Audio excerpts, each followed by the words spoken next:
Hello guys! Kumusta po kayo? Kumusta po kayo lahat? Ito na naman ako, magtabi na naman tayo. Magtabi tayo guys ngayon. Tabi kung baga mag-usap tayo, kwentuhan. Guys, today is March 24.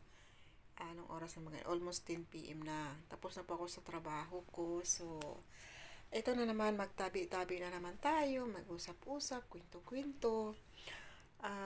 Mayroon lang akong i-ano sa inyo ngayon na today is March 24. Kumusta po kayo dyan? Sana ay okay ang lahat. So, kung ako naman, so far so good naman. Kahit pagod, but it's okay. Trabaho lang talaga. So guys, March 24.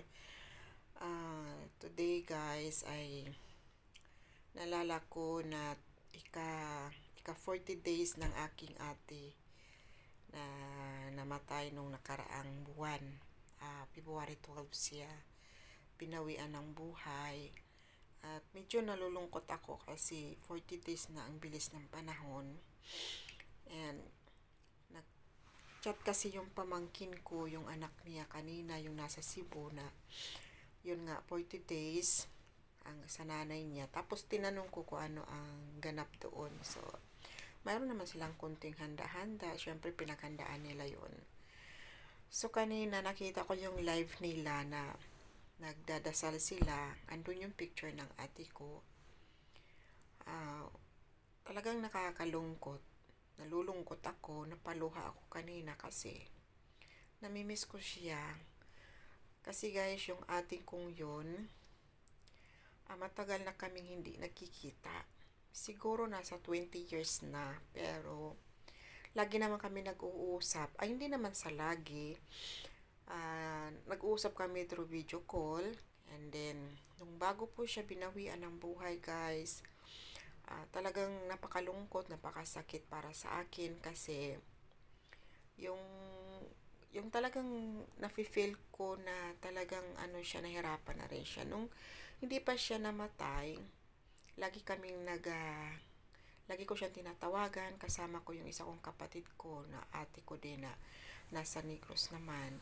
Binibigyan namin siya ng time na everyday talaga tumatawag kami sa kanya, nag-uusap kami, kinukumusta namin siya, kumain ka na ba, ganito, ganon, yung parang binigyan namin ng time kasi alam naman namin na kailangan niya na may kapatid kasi sa Cebu kasi siya nakatira, probinsya ng Cebu. Ang kasama lang niya ang mga anak. So, mga anak naman niya ay malalaki na. So, yung hindi pa siya binawian ng buhay, nasa ospital siya, nakikita namin na talagang nahihirapan na siya at talagang sabi ko sa kapatid kong isa na kung ano mang mangyari sa kanya, tanggapin na lang natin kasi talagang ganun ang buhay. So, matagal siya sa hospital guys. Then, nung gusto na niyang umuwi. So, inuwi siya sa bahay. Sa madaling salita, inuwi siya sa bahay. Mga ilang araw, yun. And then, before siya binawian ng buhay, Friday yun guys, February 12. Day off ko noon. Tapos, lagi kami araw-araw kami nag-uusap. Tapos, nung araw na yun, Friday, day off ko, sabi ko, uwi ako sa room ko and then tatawag ako sa kanya pagdating ko doon. So, nung dumating ako sa room ko, tinawagan ko yung anak niya. And then, nag-usap kami. Guys, napakasakit kasi nung ramdam mo sa kanya na talagang gusto pa niyang mabuhay, gusto pa niyang makita kami mga kapatid, kaming kasi yung isa kong kuring kapatid ay kami ako at saka isang ate ko lagi namin siya tinatawagan. So yung time na yun na Friday, tinawagan ko siya. Sabi ko sa kanya, kumusta ka na? Magpagaling ka na. Tapos sabi niya sa akin, dali na. Tinatawag niya ako, dali na. Sabi ko hindi ako makakauwi kasi malayo ako. Tapos sabi niya, pahingi akong pera, pahingi ako 100. Sabi niyang ganun. Sabi ko sa kanya, o sige, magpapadala ako mamaya. Pero kahit hindi pa siya humingi yung araw na yun, talaga nakaplano na magpadala ako sa kanya. Magpadala ako ng pang bili ng gamot, konting halaga lang naman. Tapos, nung sinabi niya sa akin na dali na, tapos sabi ko sa kanya, hindi ako makakauwi kasi malayo ako. Tapos sabi niya, pahingi ako 100. Sabi ko, o sige, magpapadala ako mamayang hapon. Tapos, yun, nung sabi ko, anong gagawin mo sa 100? Ano yung bibilhin mo? Sabi pa niya, ay hindi siya sumagot. Hindi na siya sumagot. Sabi ko sa anak niya, sa pamangkin ko, sabi ko, bakit hindi na siya sumagot? Sabi kong ganon. Tapos sabi ng pamangkin ko na, natulog siya, tulog siya, sabi niya. Sabi ng pamangkin ko, sabi ko, okay, sige. Sabi ko, sige, tatawag ulit ako mamaya pagising niya, and then, usap kami ulit. Kasi, magpapahinga din ako kasi day off ko nga. Then, nung tapos na kami mag-usap, ng pamangkin ko, kasi tulog nga yung kapatid ko, yun, nakaidlip ako sa kwarto ko. Tapos, maya mga after 2 hours or before 2 hours, may tumawag sa akin. Tumawag yung kapatid ko, tumawag yung pamangkin ko, sabi niya, Yaya kasi tawag niya sa akin. Wala na si mama. Sabi ko, ha? Bakit wala na? Kakausap lang namin kanina. Nanghihingi pa siya sa akin ng 100.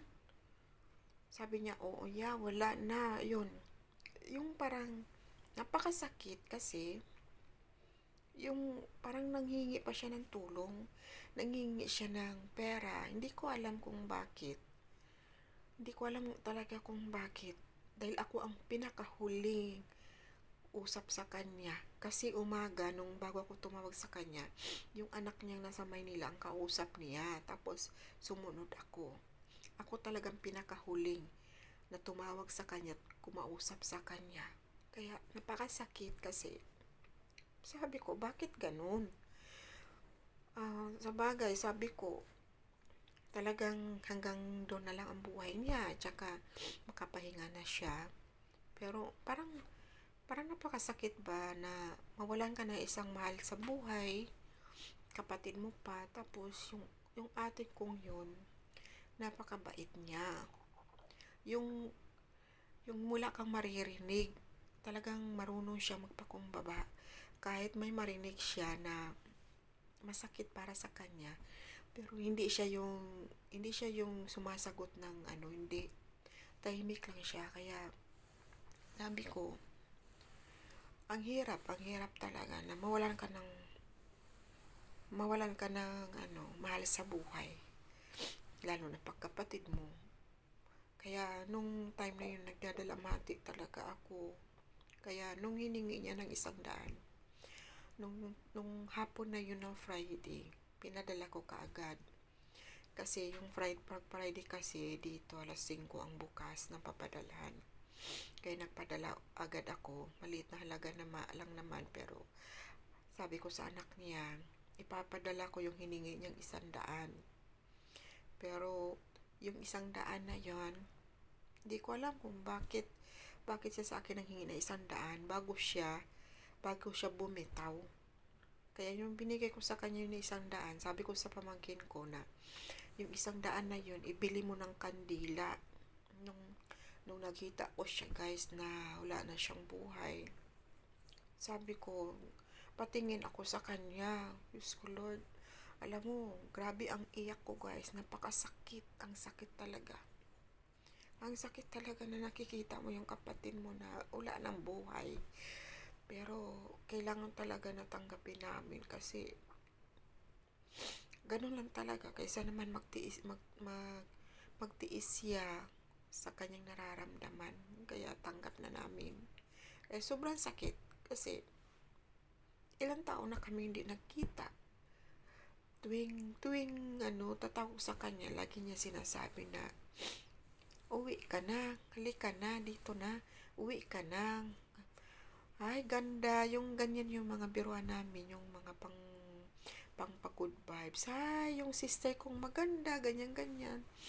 Yung, nung okay pa siya, lagi kaming tumatawag. Tapos sabi niya, ay, umuwi ka dito, ganito, pahingi naman kaming pasalubong. Yung mga ganyan, yung mga biruan namin. Tapos, yun, talagang sakit. Kasi guys, kami, sa pamilya namin, malaki ang pamilya namin eh. 11 kami magkapatid. And then, 5 ang lalaki, 6 ang babae. Yung 3 kong kapatid na yun, may 3 kong kapatid ay wala na. Yung panganay namin, sumakabilang buhay na rin, 2 years ago na rin, tapos siya ngayon. Yung isa ko namang kapatid, mga 12 years na, matagal na siyang nawala.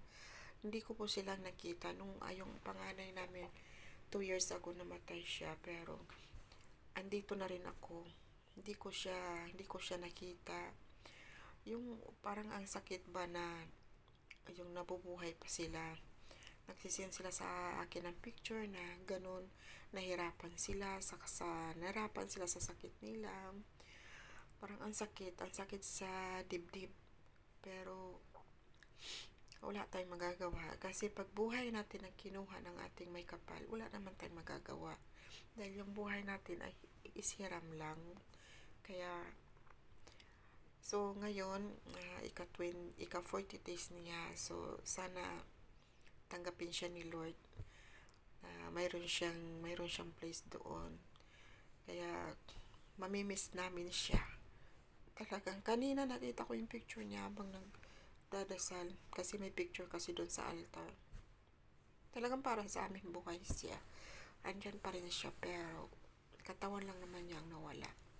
Malungkot talaga. Dahil napakabait ng kapatid kong yun, babae. Pero okay lang kasi kaysa naman nahihirapan siya sa karamdaman niya. Kaya okay lang. So guys, ako naman kahit malungkot ako, okay lang din kasi okay naman ako. Yun nga lang, naalala ko siya palagi. Yung andito pa nga yung mga picture niya, yung last namin pag-uusap, yung nanghingi siya sa akin ng 100, tsaka yung wala na siyang buhay, pinicturan ko.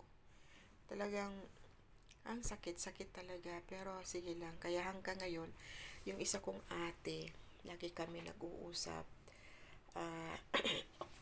Lagi kami nag-uusap at yun, sabi ko, namimiss namin siya, yung lagi namin siya naalala.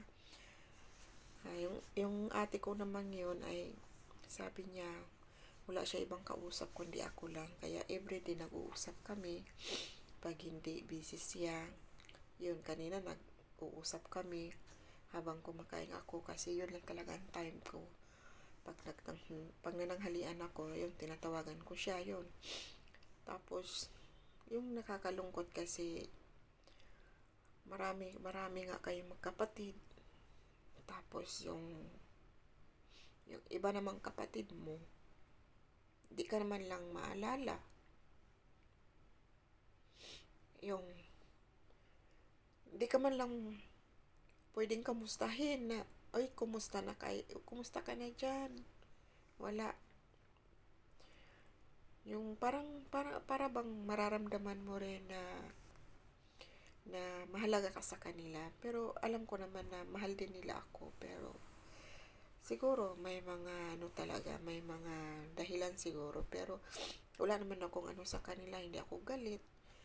Siyempre sa isang magpamilya, mayroon naman talagang mga problema ng katulad ng magkatampuhan. Pero magkatampuhan lang yun, pero hindi ibig sabihin na hindi na kayo nagmamahalan.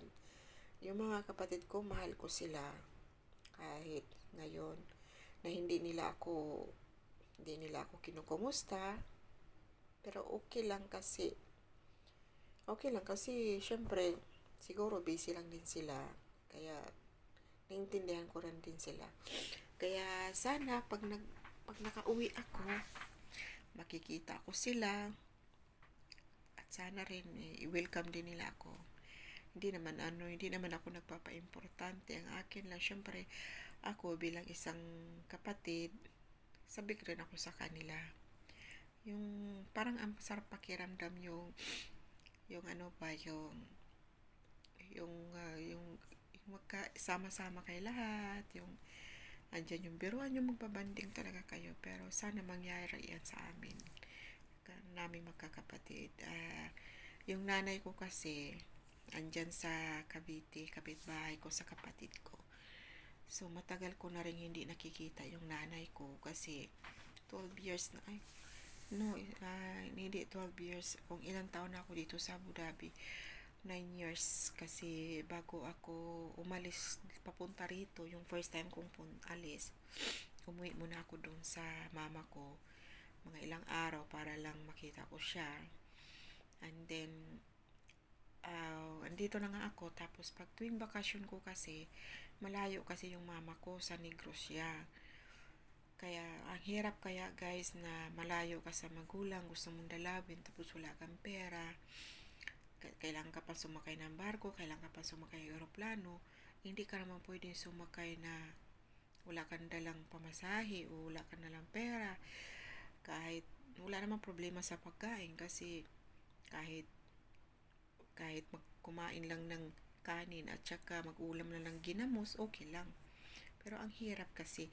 Pero ngayon kasi yung mama ko andyan na sa kapatid ko, kapitbahay namin sa Cavite. So inshallah, pag nakauwi ako this year, makikita ko yung mama ko, malagaan ko siya kahit saglit lang. So, sana naman makauwi ako kasi yung mama ko kasi sabik na rin siya sa akin kasi minsan nga pag yung nag-uusap kami, lagi yung tinatanong sa akin na kailan daw ako uuwi. Sabi ko, gustuhin ko man pero may pandemic pa kasi. Tapos yun, talagang naramdaman ko rin na sabik na rin yung mama ko sa akin kasi ako na lang talaga yung hindi nakapag-alaga sa kanya. Kaya sabi ko, pag nakauwi ako, talagang bigyan ko rin siya ng time. Kasi ang mama ko at saka yung mga anak ko, bigyan ko sila ng time. Hatiin ko na lang yung araw kasi syempre bakasyon lang naman. Kaya okay lang sa akin. Sana bigyan pa ng mahabang buhay yung mama ko para makasama ko pa rin siya pag uwi ko. Kaya yun. Kaya hindi lang naman yung mama ko ang nasasabikan ko. Lahat naman gusto ko talagang umuwi na madalaw man lang sila. Siyempre mga anak ko, mga kapatid ko, lahat na parang gusto kong yung may konting may panahon ba ako sa kanila na namimiss ko talaga sila. Namimiss ko talagang umuwi. Kaya sana naman ibigay sa akin ng Panginoon na makadalaw ako. Okay guys, yun lang ang ating kwento-kwentuhan. Natutulog na rin kasi. Ito pa rin yung suot ko kagabi. Hindi na ako nagpapalit kasi ayoko magpalit gabi-gabi ng pangtulog kasi pinagtulog ko lang naman. Tapos tulog lang, tapos kinabukasan hindi na ako nabibihis, tipid sabon, tipid pa di ba? Kaya okay guys, yun lang yung kwentuhan natin, yung mga emotional talaga kasi talagang sana naman ay magiging okay na ang lahat. So guys, yun lang ang ating topic ngayon, 40 days ng aking kapatid. ang ilaw, ang liwanag. Diyos ko, ang liwanag ng ilaw sa mukha tuloy akong white lady. Okay guys, good night guys, and see you in my next vlog. And ingat-ingat po tayo lahat guys. And tomorrow is Thursday. Next tomorrow is my day off. So inshallah. So ingat-ingat po tayo guys. Sana po okay na po ang lahat. Sinisilip ko yung ko, parang may puti ako. Yung ko. Wow. Okay guys, good night guys. See you tomorrow. Bye bye.